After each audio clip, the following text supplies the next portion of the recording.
할렐루야. 오늘도 참으로 좋은 날 생명의 삶으로 시작하는 여러분 모두에게 하나님의 놀라우신 크신 은혜가 넘치기를 주님의 이름으로 축복합니다.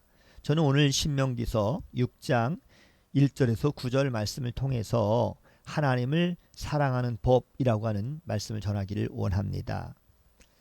우상 숭배자들과 하나님 백성의 가장 큰 차이점은 신을 섬기는 방법과 태도에 있는데요.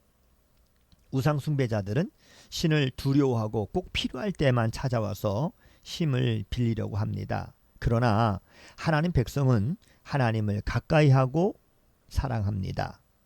하나님께서는 오늘 본문을 통해서 하나님을 어떻게 사랑할 수 있는지를 가르쳐주고 있습니다. 첫째, 율법을 준수하라입니다. 모세는 하나님이 주신 명령과 규례와 법도를 지키면 하나님께 복을 받는다라고 전했습니다. 비록 하나님은 사람이 가까이 하기에 너무 두려우신 분이지만 사실 하나님은 이스라엘과 함께 하시고 그들에게 복 주시기를 원하시는 분이었습니다. 이스라엘이 하나님 앞에서 죽임당하지 않고 하나님이 주실 땅에 들어가 복을 누릴 수 있는 길은 율법의 규정을 지키는 것이었습니다.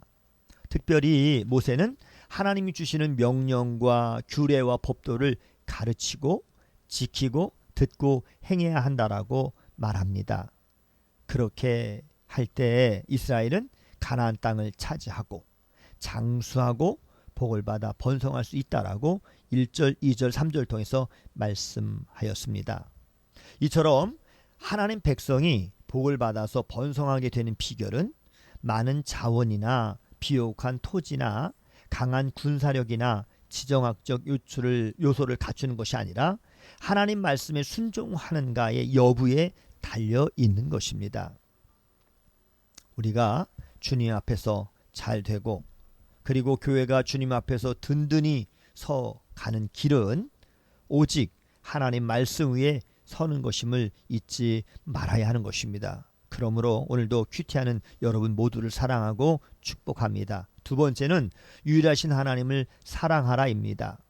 모세는 이제 이스라엘 사람이라면 그 누구도 모르는 사람이 없는 쉐마 들으라 라고 하는 이 본문을 가르치기 시작합니다.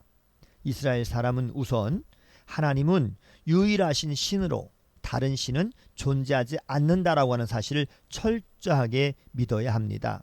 그리고 유일하신 하나님을 마음과 뜻과 힘을 다해서 사랑해야 합니다.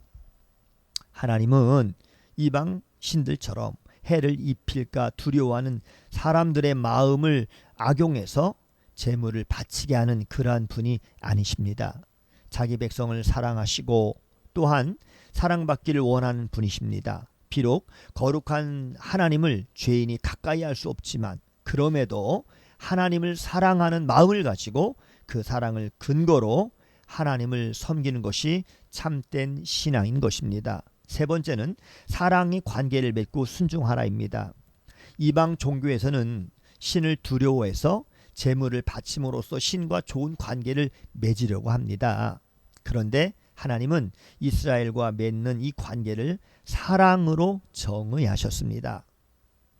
이스라엘이 하나님을 사랑하는 방법은 바로 하나님의 말씀을 마음에 새기고 부지런히 가르치고 강론하면서 몸과 집 어느 곳에 있든지 간에 하나님의 말씀을 읽게 하는 것입니다. 가까이 하는 것이었습니다. 이방 종교에서처럼 많은 재물을 바치는 것이 아니라 하나님의 말씀을 잘 알고 그리고 하나님의 말씀을 가까이 하면서 그 가르침을 실천하는 것이 바로 하나님을 사랑하는 방법인 것입니다. 일례로 사무엘은 사울에게 순종이 제사보다 낫다라고 사무엘상 15장 22절에 가르쳤습니다. 하나님을 사랑하기 위해서는 말씀을 알고 하나님의 뜻에 순종해야 합니다. 우리는 얼마나 말씀을 알고 말씀에 순종하기 위해서 노력합니까? 우리가 누군가를 사랑하면 그 사람을 알고 이해하기 위해서 노력합니다. 마찬가지로 하나님을 사랑하는 사람은 하나님을 잘 알기 위해서 말씀을 공부하고 그 말씀대로 실천하려고 노력합니다. 예배에 참석하고 하나님을 사랑한다라고 말하는 것만으로 부족합니다. 날마다 하나님의 말씀을 읽고 묵상하고 그리고 말씀에 대한 지식과 순종이 없이 종교적 행위로만 하나님을 사랑한다라고 말할 수가 없습니다. 진정 하나님의 뜻을 이해하고 주님의 바른 모습으로 사랑하고 있는지를 다시 한번 스스로 점검해 보십시오. 오늘도 하나님을 사랑하는 믿음의 귀한 성도님들 다 되시기를 주님의 이름으로 축복합니다. 샬롬.